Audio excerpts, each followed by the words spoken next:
As folks are wandering in, feel free to let us know where you're calling in from. Hopefully you guys are someplace dry and fairly boring this week. It's just getting to where it stopped raining here in Maryland. So summer's over. It's 49 degrees. It's gross. I don't like it. I'm ready for Tampa events. It got cold here in South Carolina last week for the first time. It was just 60s. Yeah. It was just like overnight it got cold. I'm in long sleeves already. Like that's just not supposed to be a thing. So Anthony's from wonderful wet New Jersey. Yeah, New Jersey is probably just as wet as us. So not far away. I'm right down on Kent Island here, Anthony. So on your way to lovely DC. So we'll give everybody 1 or 2 more minutes just to sneak their way in here. I'll look at Mr. Schofield in lovely Greenville. I guess they got largely spared here. Parts of the Carolinas just got beat up, but we're having a fence built, and some people were supposed to stop by Friday and work on it. They looked at the weather and said, "We're not coming Friday," and then we'll see you next month. Yeah. I talked to an MSP who he got lucky. He had a 100-foot tall tree fall in his yard, and it took out his fence, his neighbor's back deck, and missed the house by 2 feet. He said if it had gone any other direction, it would have taken out his house and somebody else's house. So some folks have gotten incredibly lucky, some other folks not so much. So we've got some partners that are scrambling to keep everything together. Doing the start of fall in Texas. Fall in Texas has to be when Texas becomes tolerable, because I feel like Texas gets hot. Yes. Yeah. Okay. All right. I don't mean to insult anybody by saying Texas isn't tolerable in August. It's just not my choice of destination vacation. So, all right. Well, I think the revolving door has kind of slowed down. Folks are finding their way in. So, Martin, why don't you and I get started? Sounds good to me. I'll let you kind of lead it off, and you can tell us who is Martin White and a little bit about Ruffian Software. All right. I'm Martin White. I'm the founder of Ruffian Software. I founded it specifically to do privileged account management software for MSPs, which we'll talk about. And what about you, Alex? Yeah, so Alex Farling, one of the co-founders and channel chief over at Lifecycle Insights. We built this platform because I had an MSP. I was just like you guys, and I cussed and complained and bitched a lot about quarterly business reviews. They were miserable, so we aimed to make them less miserable. So that's kind of where we're starting from. Martin, you owned an MSP, right? You've been on both sides of this, am I right? I didn't own it, but I worked for okay. MSP for 12 years. I was the head of the development wing that did all the support software for the MSP, did backup integration software, like malware recovery software, all types of stuff, and saw the problems MSPs faced firsthand. It's different than enterprise problems. And so you've been in the same shoes as everybody on this call. The interesting part that I always found was at my MSP, it was really hard for us to swallow our own medicine, I guess, sometimes. It was really easy for an MSP to become the shoemaker's kid with no shoes, right? We try and do everything on a shoestring budget because, well, if it blows up, we can fix it. We're getting to a point where that just doesn't scale. And at my MSP, when we launched Lifecycle Insights, one of the things I did was hand account management over to my team and tell them that they had to start doing account management for my MSP. Which was kind of interesting, right? It forced them to give me a budget. It forced them to give me a quarterly business review and to hold my feet to the fire and keep me on task. That said, we're kind of talking about exactly that today, about leading by example and what you can do to help that MSP lead by example. Did you guys do anything in your MSP that really encouraged that lead by example, or encouraged you guys to do what you ask your customers to do, to eat your own dog food? Yeah, we offered all kinds of services, and just like our clients. And then similar to you, we had a process in place that determined what we did, who we did it for, what we quoted, and then correlated all that. And then just like with the privileged account management, if you didn't have that traceability and accountability, you couldn't go to your customer and say, hey, you need to have traceability, you need to have accountability. Right. So, yeah. And I'll be fully transparent. That's one of our core values here. we weren't good at it in the beginning. You know, in the beginning, we were a break fix shop. We transitioned slowly over time, and we found that as we transitioned, the need to take it serious didn't keep up with all the new things we were deploying. So it was kind of we played a game of catch up there for 6 months or so in my MSP, where we were really digging ourselves out of a hole. So if you're on this call and you feel like maybe your MSP doesn't lead by example today, don't take that as a shot. I always talk about everything we do as an MSP being a journey. And this is a journey. We're going to give you guys 5 examples today of what we think are really good steps for you to take along the journey, maybe some good starting points to getting you better aligned with the same best practices you're putting out there for your clients.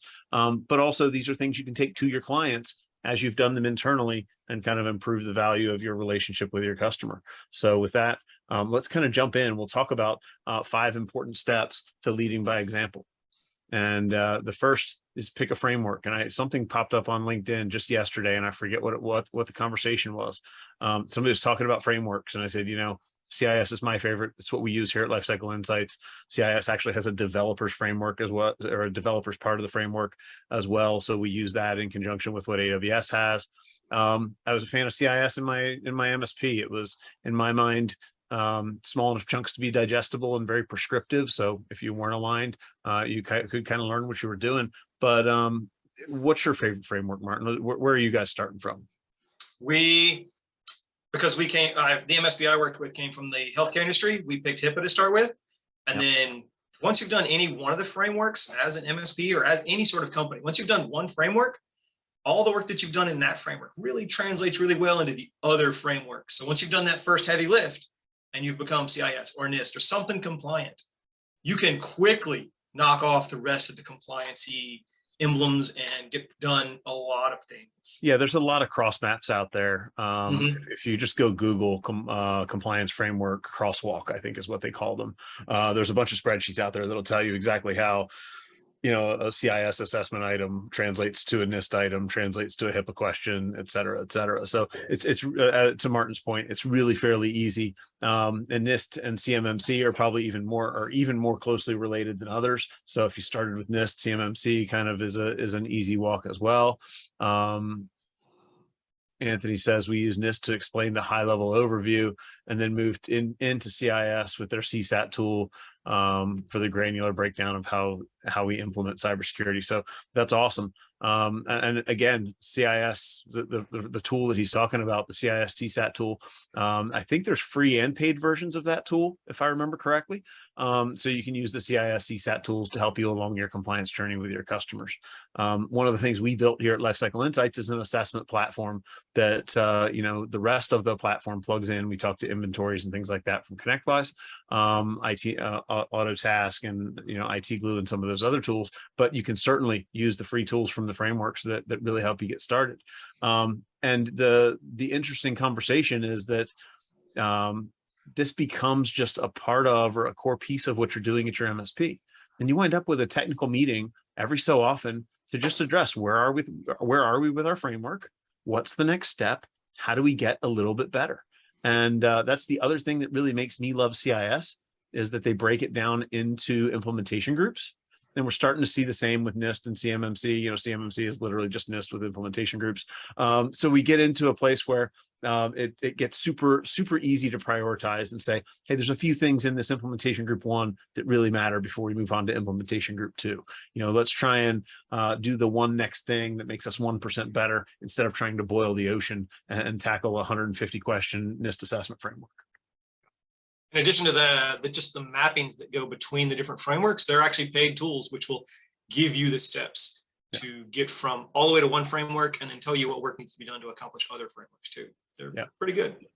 And Tim's saying NIST has the name recognition, and that makes total sense. You know, especially if you're working with customers who are in the government space, they've heard NIST 800-171. They've heard conversations around all of this. I think the important thing for everyone is not necessarily which framework you pick. It's that you pick something and get started, right? You can agonize over this for days, weeks, months, and try and decide what framework is the right one for you. Pick one and get started. And because of these crosswalks, because of these cross maps, it's very easy for you to transition. That said, if you're in a sector that has a particular framework that matters, right? If you're in medical, go align yourselves with HIPAA.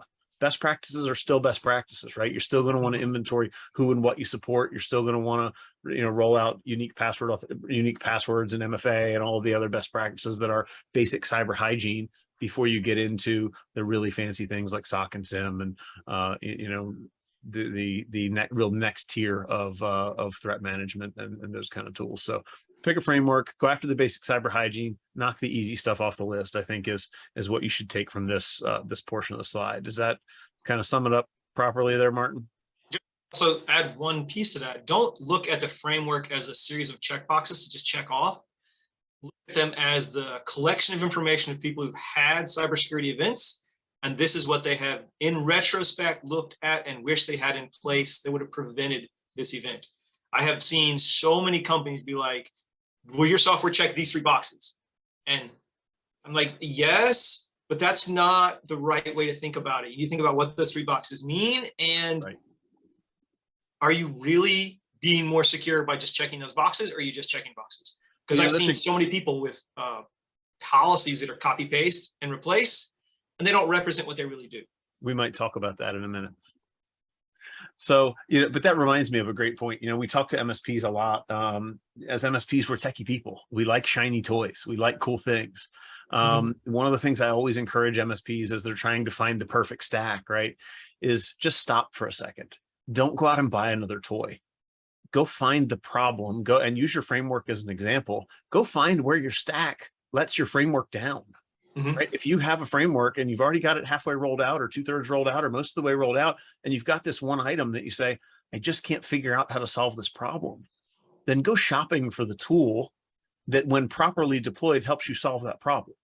And it may be a Microsoft, it may just be turning on a component of 365 or upping your licensing and getting the right features in 365. It may be some Windows OS hardening functionality. It may be a third-party product that you've got to go out and buy and something that you've got to configure.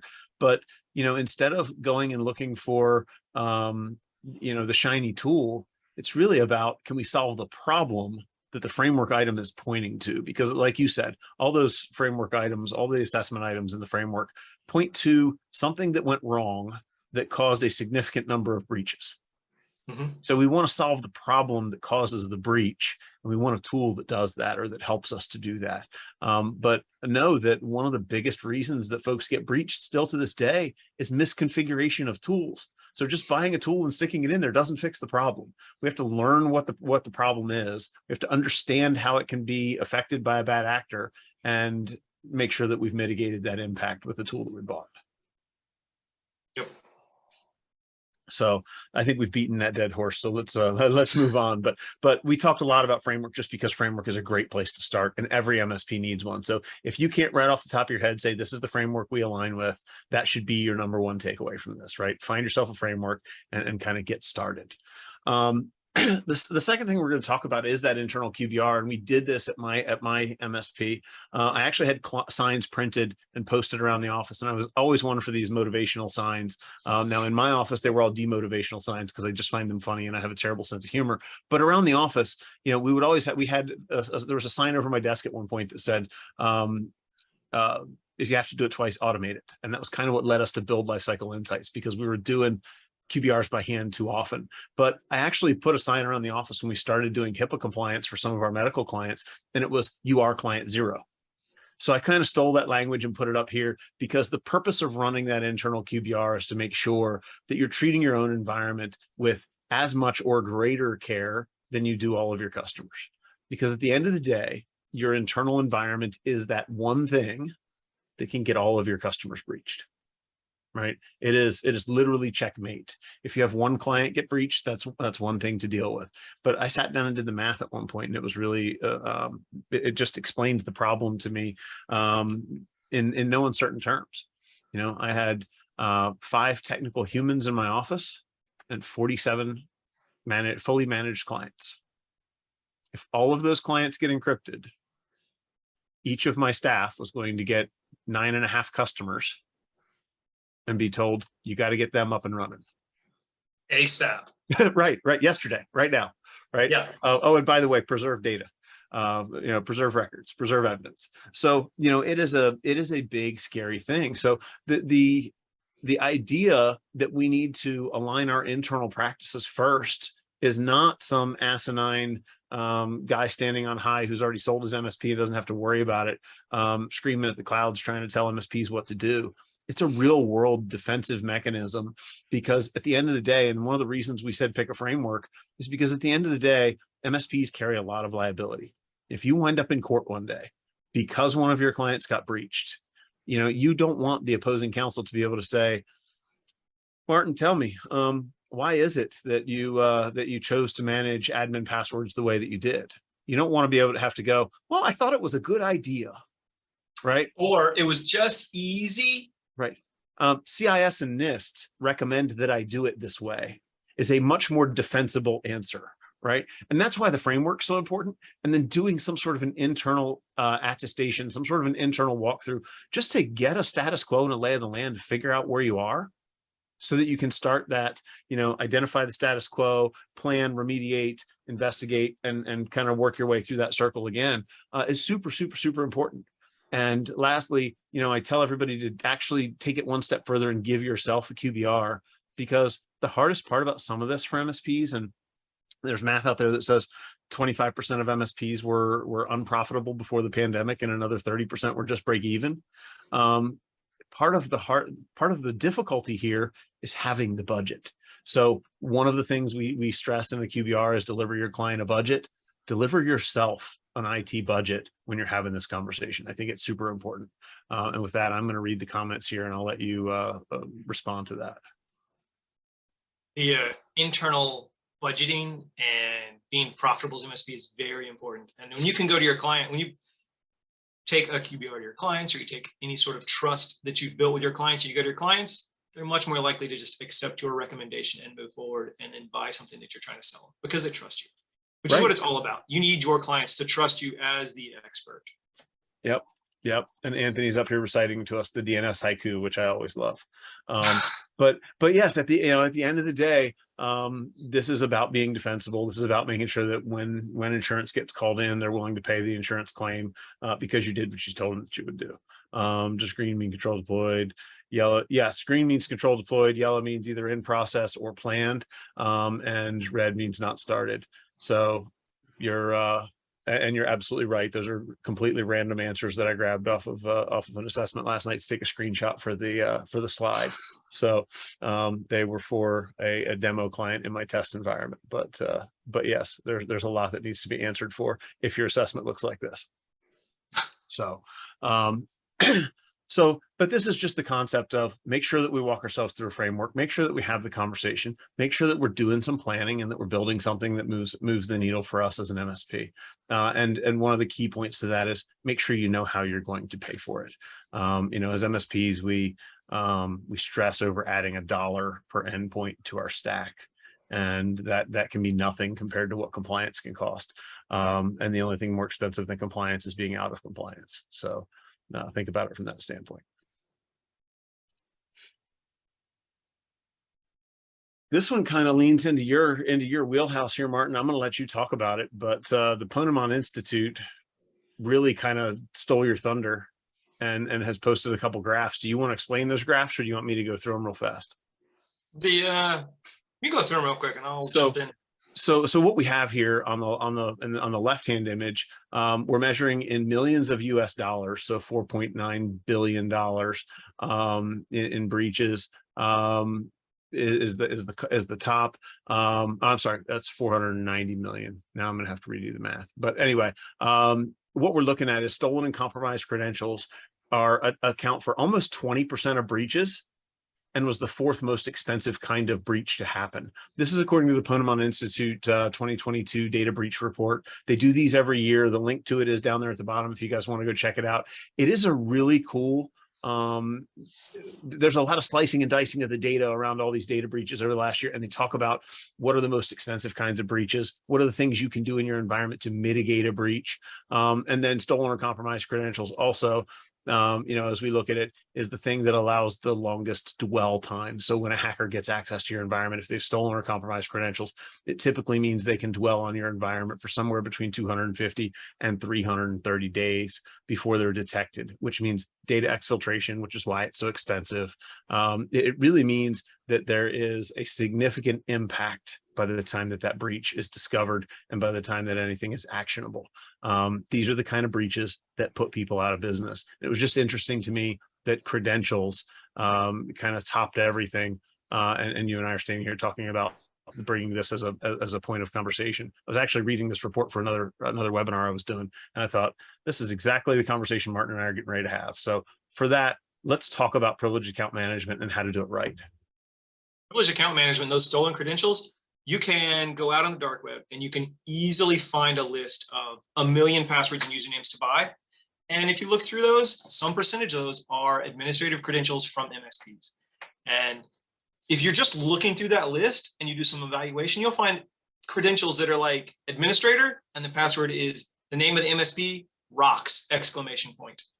It is, and you know. How did you know my super secret password?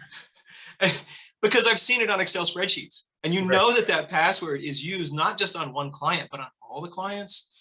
And it hasn't changed in years. I've seen terrible things with stolen credentials, and a lot of them, especially MSP credentials, are extra valuable because lots of times you can look at one and it's a pattern that you can guess to get into another client. Way that you address that is the most simple thing in the world. You change the password on a regular basis, you know? Yeah. And you make it something that is, you can't remember, you don't know, you either have to look it up or use a tool to enter it. And that, along with changing on a regular basis, will prevent that access. And then also do that, you have some monitoring. Like you watch who logs in. You have a SIEM or some stack or some software that says, these people logged in, and then you can watch to see if it's out of bounds of their normal access.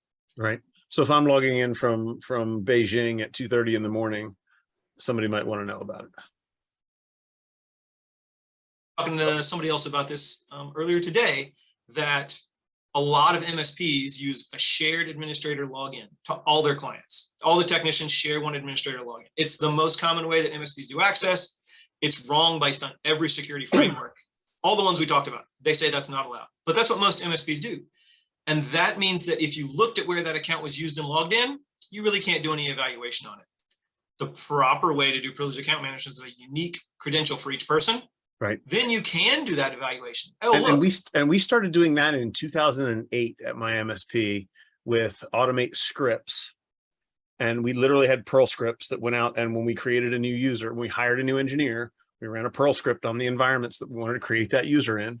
And then they were responsible for maintaining their passwords in those environments. And we used LastPass at the time, and they would keep all of their domain accounts in LastPass. Obviously, that has its own struggle or challenge. And Anthony's talking about using something like Bitwarden to do this. That's the first way of doing this, right? Before the technology existed, the best we could do is manually manage passwords. And the beauty of it was when an engineer left the company, I knew, first initial last name @domain.com was who my user was. I could run a script against it. I could nuke that user out of every device, out of every network, very, very quickly. But it's manual. It's hard. It takes a lot of work. You got to maintain scripts. You got to maintain automation. So, I appreciate that you guys are really taking a swing at and trying to tackle this problem. Obviously, it's a big one if IBM and the Ponemon Institute are out there talking about it. Give me your, Anthony's asked, so give me your view on, trying to put this stuff into a password manager like Bitwarden. I mean, Bitwarden's my password manager of choice today for my personal stuff. But as an MSP, what do they need to be aware of? What do they need to be cognizant of when they're using a tool like that? Be aware that you really need to make an account for every individual on every domain, every Azure tenant, every place that they need access. Individual needs to have a unique account, needs to be traceable. If you're a medium-sized MSP or a large MSP and that's hundreds of accounts, you need to automate all of that. And those, like from a cybersecurity perspective, those passwords need to rotate frequently because they have so much power in that account. And if it's leaked or it's stolen or you have a hash attack or somebody looks over their shoulder and steals it just when they type it in, you have to automate all of that. And if you can automate it so that the password's never actually seen, that's even the best. Yep. Then the engineer doesn't accidentally give it away. Yeah. And Anthony's talking about writing a PowerShell script for it. I'll date myself. We used Perl scripts, but that's okay. Yeah, the PowerShell scripts, we have several clients who have in the past written PowerShell scripts, written their own Perl scripts. And I have to brag, every person that we've talked to who has written their own script for maintaining this has stopped, decided they're not in the business of writing script, and uses TechIDManager to manage privileged accounts across their infrastructure. It is all the shell scripts we've seen have issues, either reliability issues or maintenance issues, or they are not passing the password encrypted on the wire when it goes to all these places. Right. We've seen all the variants too. Like we saw a guy who had a script that ran only from his computer, where the technician came and sat down every 90 days, typed in a brand new password on this guy, the owner's computer, and it pushed it out to all the clients. So each technician had a unique account, but the password was the same everywhere. Right. Like, so you got side elevation, you need a different password everywhere. So a password manager is a great thing to use with that. But then you have to have automation to change it at the insight and push it into that place for each technician separately. Right. And, you know, we've heard the horror stories of, you know, storing all that stuff in a documentation platform, and then the documentation platform gets beat. That's not much better, different than storing it into a password manager. You can still have those concerns, but to be totally transparent, right? Something is better than nothing. You know, this is all about budget and prioritization. So take a step back from here, make sure that you're having the bigger conversation, budget for these kind of things. Work these into your pricing, into your agreements for your customers, and work yourself into it with partners who will give you NFRs or who will work with you to help you get started. There's a lot of vendors out there who will help you get into their platforms and see the value, you know, without a $10 million minimum subscription. So there's a lot of small to mid-sized vendors out there who will work with you a lot easier. So keep that in mind. So that kind of covers that component of it. I want to talk about policies and procedures, and this one's interesting because I'm actually doing a webinar next week with Tim Golden about policy and about all things policy that can create problems for us. But 6 months or so ago, I had Matt Lee from Pax8 and Brian Blakely from 𝘂𝗁𝗁 Cybersecurity. And these two are a pair of characters. They're entertaining as heck to watch, but they gave us 2 hours on policy and procedure and why they matter. It was really interesting. I learned a ton just in the prep calls for these. And in one of the prep calls, Matt Lee said, a shitty what we actually do policy is significantly better than the best aspirational find and replace policy. And that was just one of those moments where somebody said something in just the right words that it hit home to me, and I was going to keep it in my brain that way forever. And it just said to me, you know, the way that we all have been doing policy for so long is not the appropriate way anymore. There's a lot of problems that happen with this. On our next slide, we'll get into one particular use case. But what were you guys doing for policy, or what do you recommend for policy and procedure that can help set an MSP up for success? I've worked in all kinds of different industries, and the most relevant experience I've had is in manufacturing, where they used ISO standards, ISO 9001, ISO 8000, stuff like that, where the requirement was to document what you did. Documenting what you did was more important than some pie in the sky, oh, this is what we should do, but we don't actually do it. And that has always been the best way I think you can do it, because if you actually document what you do every day, all the time, then you can actually look at the document and say, oh, these are places we can improve. You know, it's the actual implementation in the standard of what Matt says there, you know? Well, you know, one of the most important things that I learned, and we didn't do a ton of compliance stuff, you know, at that point, when I had my MSP, HIPAA was self-attestation, so it was easy. Maybe not always 100% right, but it was self-attestation. But what I learned was that in the more serious compliance frameworks, if a policy is more than 12 months old, it might as well not exist at all. And I thought that was pretty interesting. How many MSPs on this call help your client review every one of their policies and procedures and actually make an update, or at least a note that it's been reviewed and no changes were required in the last 12 months, right? This is really a portion of where policy and procedure breaks down. I can tell you, you know, at my MSP, we wrote an employee acceptable use and acceptable use policy, stuck it in an employee handbook, and didn't touch it for the better part of a decade. Yeah. And so if we were in any kind of a compliance audit, this would be something that didn't pass muster. I'll say we stole some really big complex policies and tried to adapt them to our use case. When we got done doing this in the workshop that I did with Matt and Brian, I was super impressed to see how much shorter the policies were, and how when they got done with them, they were actually written in the client's language instead of sans.org language that doesn't necessarily mean anything to anybody. And I thought that was really interesting and really telling. But in an industry where we can barely get folks to come to the table to have a quarterly business review, I think it's worth note that we need to do more than that with our customer. We need to have them come to the table on a regular basis to review and update policies. And we need to do the same internally. Yeah. And you need to go to your client and be like, what are you doing on a regular basis? And how can we help you do that? Yeah. You know, there are at least 20 policies that every MSP should have, and they might be combined down into just a few. But, if you think about data destruction policies, if you think about electronic funds transfer policies, all kinds of things, these are things that you really need to have insight with your customer on. And to Martin's point, you have to go to your customer and talk about it. And really, you have to have your customer provide you with a copy of all of their policies. If you don't have the policy, how can you operate their IT in a way that supports and enforces that policy? And their procedures, like, what does their procedure say about getting someone a new computer? Are you involved in that? Are you involved in getting rid of the old computer? Yep. If it's not in your client's procedures that say, call this MSP to get a new computer or to destroy the computer, that's a place you should plug yourself in and be like, hey, we can help you with this. Let's really work through this and make sure that you have the best computers possible.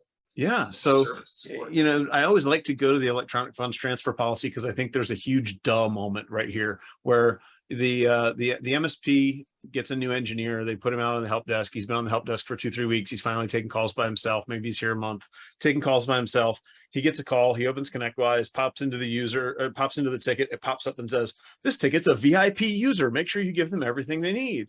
He's on the phone. The CFO from the client introduces themselves. He says, no problem, Mr. CFO. What can I help you with?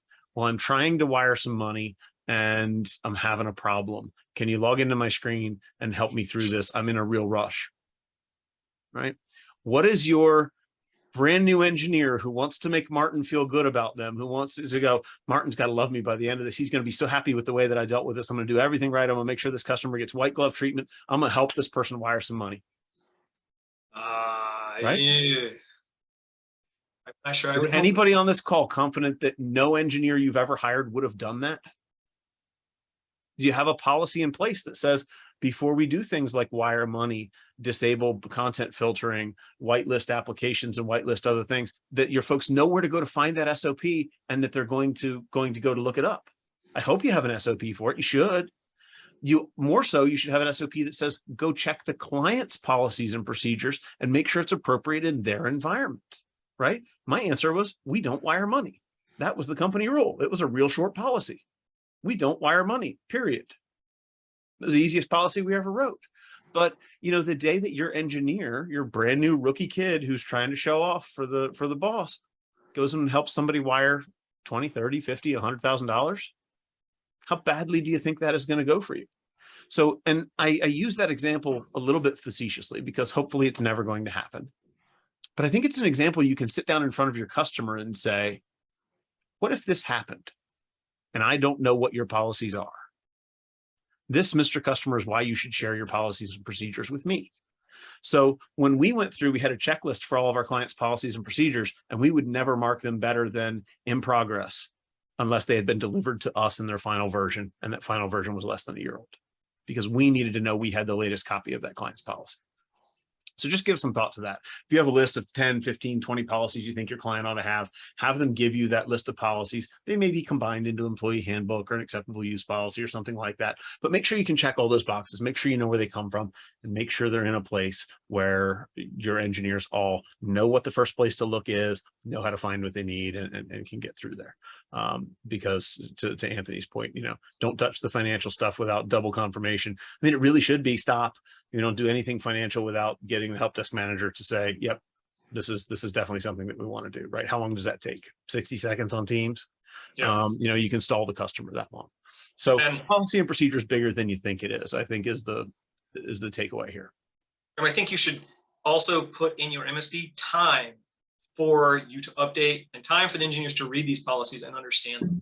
At least have a meeting once a quarter that says, hey, here are the policies. Let's go over and make sure you understand them. And let's look at the things that have changed. Because if you have all these beautiful policies and procedures and you hire that new engineer and you never give him time to read them and you don't sit down with him and talk about them, it doesn't matter what they say. If he doesn't know them, if he doesn't know them, he's not going to follow them. They should be part of training and onboarding.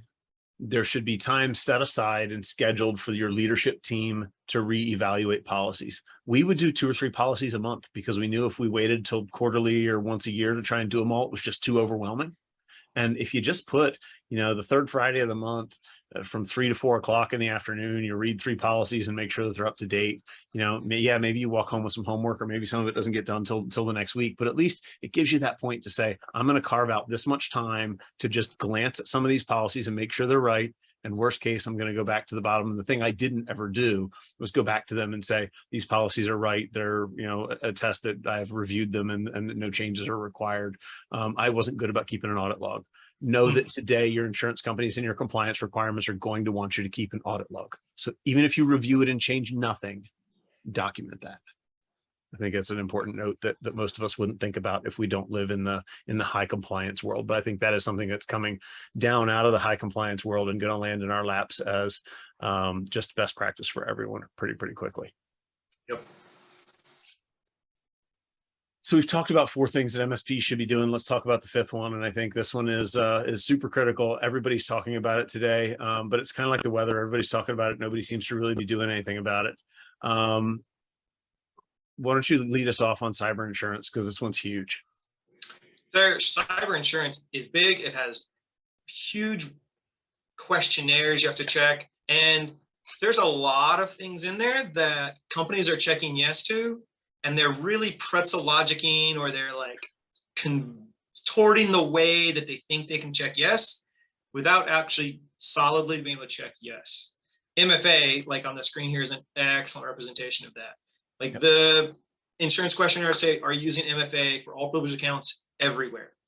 And MSPs will read that and be like, we have MFA when you log into ConnectWise, and then you have to use ConnectWise to get to Screen Connect, and then you have to use that to connect to the client computer. So yeah, there was MFA on that chain.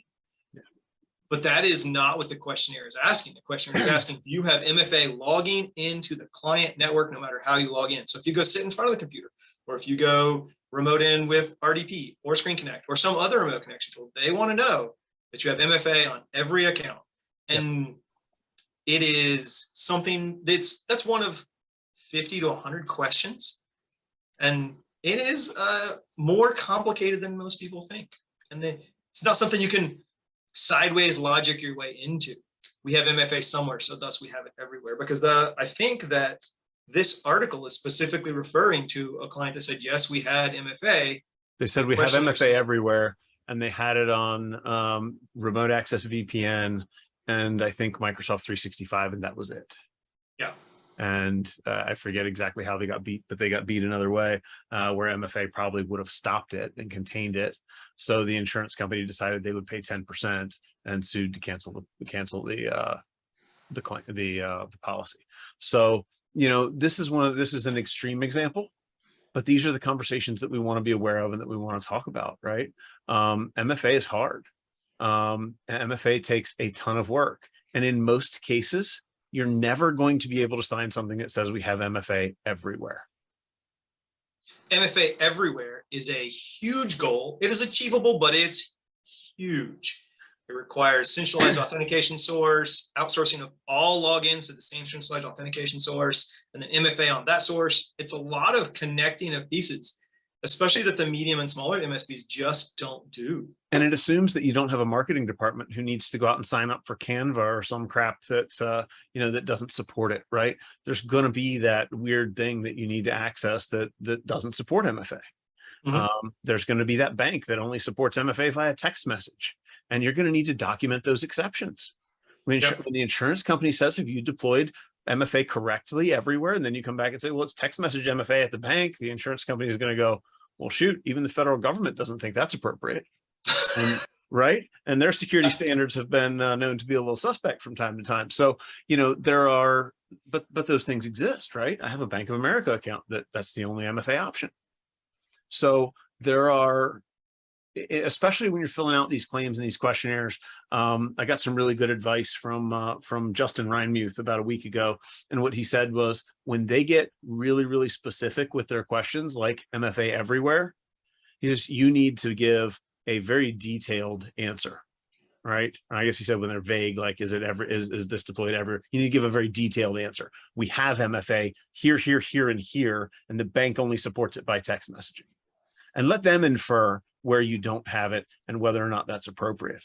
And then when they get really, really specific and say, do you have a 24/7 manned SOC with, and are you using Sentinel-1, next gen, anti-malware, or whatever you want to call it, EDR, then get a little vague and step back and let them say, say, hey, we have this EDR and we have a SOC. But there, some of these insurance questionnaires are even asking how many humans work in the SOC that you've hired, or that you run. Sometimes that's just not information that you have and that somebody's willing to give you. So the last bit of advice I'll give you is, when in doubt, don't answer a question that you're not sure about. Go get an insurance provider. Go get another insurance provider to look at this. There are some great ones in this industry. The guys at Fifth Wall are fantastic. Justin 𝘁𝗵𝗶𝘀 over at TechRug, spot on. The dude is great. They're just the two that I know the best in this space, but there are a lot of them. Go find someone who lives in that space and get them to help you through these questionnaires. In our assessment platform, we've had the benefit of Fifth Wall giving us a combination of about 55 questions that they see on most insurance applications across like 35 carriers. So if you ever want to see what those questionnaires look like, my contact info is at the end of this. If you want to see what those questionnaires look like, ping me either on LinkedIn or by email when you see that contact slide, and I will send you a copy of what that assessment looks like.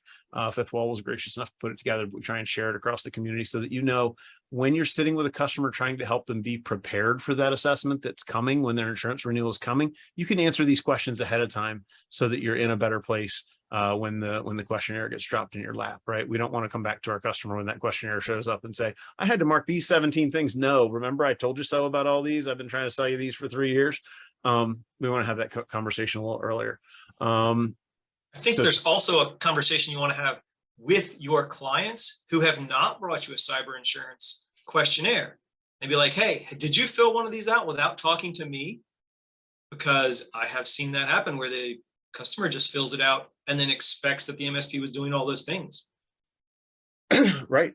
A great way to start that conversation. And there's also a question I'd love to answer in the chat. I would love for you to answer it because I don't know the answer other than my MFA is I use Authy and it's searchable. So, and that's the only way I can live because MFA is a real challenge.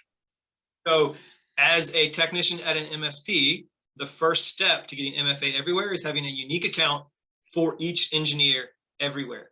Only when you have a unique account can the MFA then be proving that you are the person who's logging in. And when you have a unique account, the MFA can be a push MFA, so that when you go to log in, you enter your credentials, your phone just pops up, allow or deny, you click allow and you move on. You don't have to go look up an OTP token. When you have that many OTP tokens, to me, I could be off base here, but that says that you are trying to share that MFA across one login for all these technicians into your clients' networks. I have seen that. I think what he said, I don't think that's what he's saying. I think what he's saying is he has his own account at each client and each one requires its own MFA, right? So now across 40 clients, he's got 40 OTPs, which is a real pain, especially when you figure one for each client for the domain and then another for each client for email or line of business app or whatever else. So yeah, centralizing those with some sort of SSO or some sort of consolidated sign-on is definitely a huge. Yeah, or switching to push MA for all of them so that they're not OTPs. Yeah, OTP is like not as good as the push MFAs that are out there, and the push MFAs make it literally you don't have to search for it; it just pops up and you click allow. Yep. That is the only way to really scale MFA to the level that MSPs are being required to scale it to. Awesome. That's good. That's good to know. That's good information. So let's let's go back off of MFA and let's just kind of double down on cyber insurance here. A couple other things that we want to talk about. Number one, you should require it from all of your clients. If any of you have looked at your policy this year and then go look at that cost of a data breach report, you don't own enough insurance to pay out if all of your clients get breached, right? You couldn't possibly buy enough. No provider will sell you enough for you to cover all of your clients. And that's everything you need to know about proof that your client has to buy their own, has to be accountable for their own. You should make sure that you talk to a qualified expert and you get the right help on it. Always engage the insurance company before an incident, right? If you're in an incident response scenario, the first phone call you make should be to the insurance company. They're who's going to determine who gets paid to help clean up.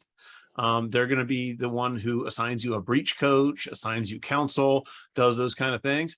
And if you don't call them first, you could be in trouble. So you need to know that your client not only has insurance, but you need to know the contact information for a breach before it ever happens. So if you're doing DR planning, if you're doing incident response planning for your client, this should be part of it. So make sure that if you don't have this stuff included, it's part of the conversation.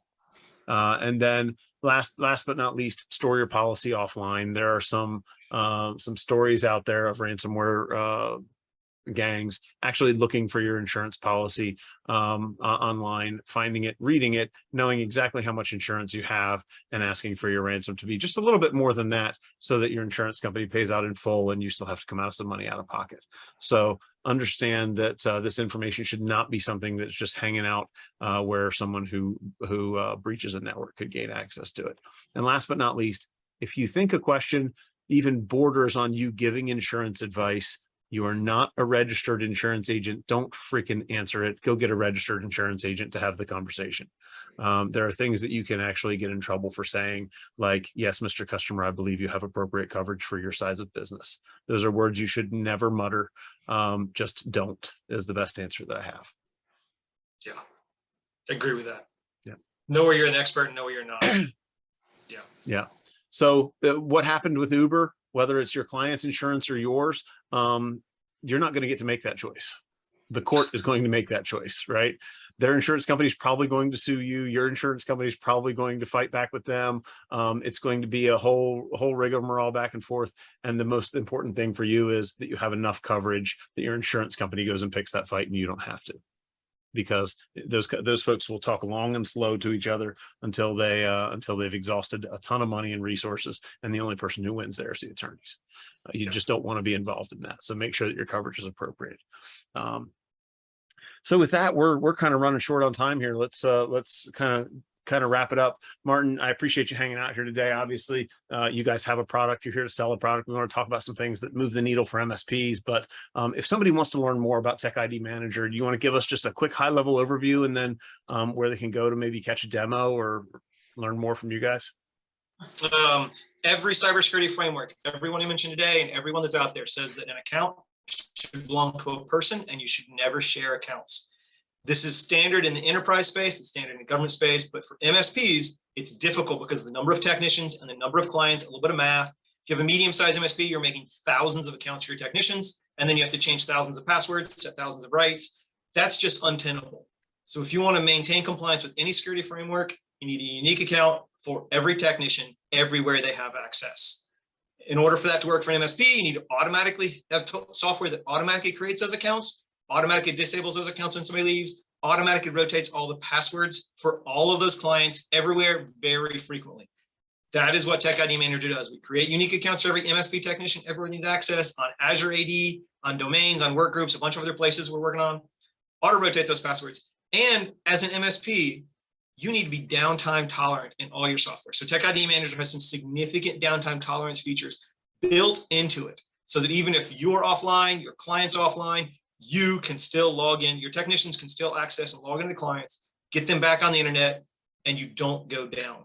And you need, because you have like the fatigue that some people are talking about in the chat there, if you have a unique account for everywhere you have access and you have 400 clients, that means you have 400 accounts, possibly more if there's also Azure accounts and backup machines on those networks. You need to have a quick way to find and inject those credentials in whatever remote connection tools you use. That is efficiency that we've built into the TechIDManager interface for you. So stop sharing your admin accounts. If you want a demo, want to know more information, ruffiansoftware.com/demo. We have all kinds of information up there. We'd love to show it to you. Awesome. Awesome. So ruffiansoftware.com/demo. I'll tell you guys, it's a cheap application. It's not expensive. Based on the value that it delivers, everybody should at least take a look. We'll talk lifecycle insights really, really quick. A lot of you guys already know who we are. You came here from our mailing list, so we appreciate you coming and hanging out today. If your quarterly business reviews take up too much of your time, are too inconsistent, are really tough for you guys to delegate or have real value delivered to your customer on. If you ever get that pushback where your customer says, hey, you know what, everything's fine, we don't really need to meet, it's probably a sign that you haven't done a good job on your QBR in the past. And some of that may be your fault, but a lot of that is the fault of ConnectWise turns into the junk drawer. We file all of our data into it, and then it's hard to sort it and pull it back out and put it in a usable fashion. So we've built a tool that helps you automate that QBR, really delegate some of the time-consuming work, delegate the pieces we can't automate. Obviously, you can see by all of our one-star reviews, we've got some raving fans out there, some folks who really feel like we've done the right thing by them. If you want to learn more about us, lifecycleinsights.io/contact-us. And that'll get you a free, either a demo, or you can go over to the pricing page and get a free trial. Our pricing is right on the website. We're pretty public about that. We try and keep it out there where everybody can get all their questions answered. So there's the big hard sales pitch at the end that marketing always wants us to do. And with that kind of wraps it up, right? If you guys want to follow up with Martin, follow him on LinkedIn, send him an email. Go see if you can fish his password out of him. That'd be entertaining.